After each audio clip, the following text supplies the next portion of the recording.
Hello everyone. देखिए आज हम लोग जानेंगे ट्वेल्थ क्लास के पद। एक खंड है, पद खंड का ही एक चैप्टर है पद, जिसके लेखक हैं तुलसीदास। ठीक है ना। तो हम इस वीडियो में जानेंगे तुलसीदास के जीवन परिचय के बारे में। ठीक है ना।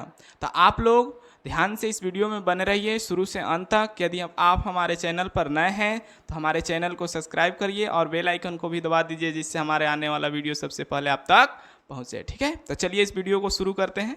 ध्यान से देखिए। तो देखिए, पद चैप्टर का नाम है पद और इसके लेखक हैं तुलसीदास। ठीक है ना। तो हम इस वीडियो में केवल जानेंगे लेखक परिचय। ठीक है, इसके बाद वाले वीडियो में जानेंगे इस पद का भावार्थ को समझेंगे। ठीक है ना। तो यहाँ पर चलते हैं, देखते हैं कि लेखक परिचय। तो तुलसीदास का जन्म 1543 ईस्वी में हुआ था। तुलसीदास का जन्म 1543 ईस्वी में हुआ था। इनकी मृत्यु 1623 ईस्वी में हुई थी।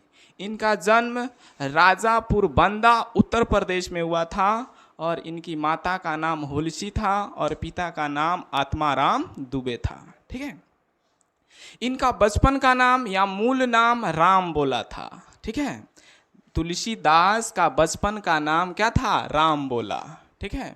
इनकी पत्नी का नाम था रत्नावली और इनके बचपन में ही इनकी माता की देहांत हो गई थी, इसलिए इनका पालन पोषण एक दासी ने किया था जिसका नाम था चुनिया।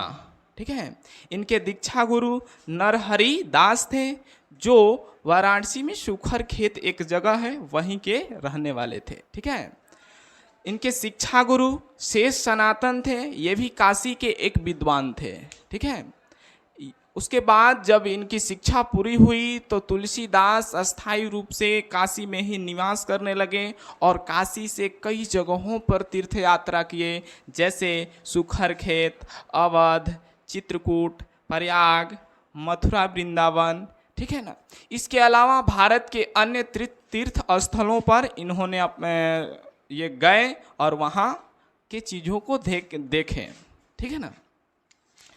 इनके समय में इनके मित्र, इनके स्नेही दो चार लोग थे। ये एग्जाम में बहुत पूछता है कि तुलसीदास के समकालीन कौन थे।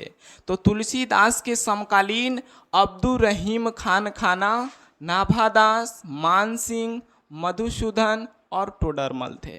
ठीक है ना। तो इनके ये समकालीन थे। इसमें क्वेश्चन पूछ देगा कि बताइए टोडरमल किसके समकालीन थे? तो तुलसीदास के। ये क्वेश्चन बार बार एग्जाम में पूछा जाता है कि नाभादास किसके समकालीन थे? तो तुलसीदास के। ठीक है ना। इनकी प्रमुख रचनाएं, इनकी प्रमुख कृतियां देखिए।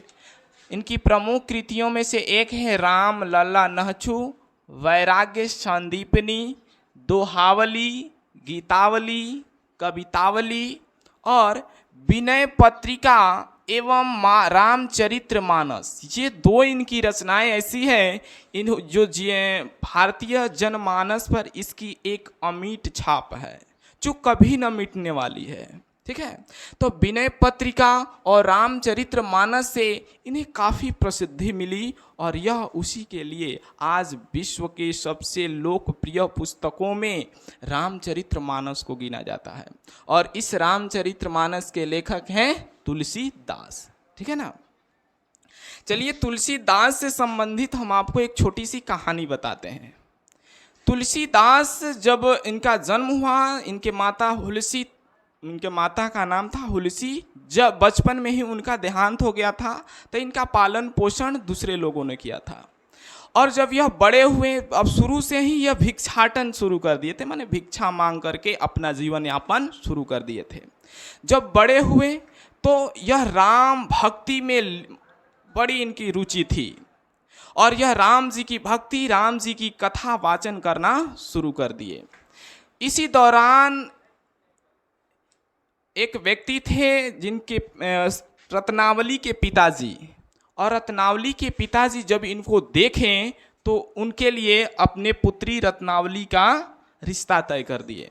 उसके बाद रत्नावली का विवाह तुलसीदास से होता है। तुलसीदास अपने पत्नी से बहुत प्रेम करते थे। जब उनका शादी हो गया, इतने अपने पत्नी के प्रति आसक्त हो गए कि एक दिन वो उनकी पत्नी अपने ससुराल मायके चली जाती है। तब यह उनसे मिलने के लिए वहाँ रात्रि पूरी घोर अंधेरा था, चारों तरफ आंधी तूफान वर्षा हो रही थी, और वो उस रात में मिलने के लिए अपने पत्नी से उनके घर चले जाते हैं। रास्ते में कई बाधाएं आती है नदी में, अब वो नहीं देखते हैं कि लाश दह रहा है, उसी पर बैठ करके पार कर जाते हैं। सांप को पकड़ करके उसके महल पर चढ़ जाते हैं। जब माने अंततः जब उसके पास पहुंचते हैं, तब उनकी पत्नी उन्हें एक बहुत बड़ी सीख देती है।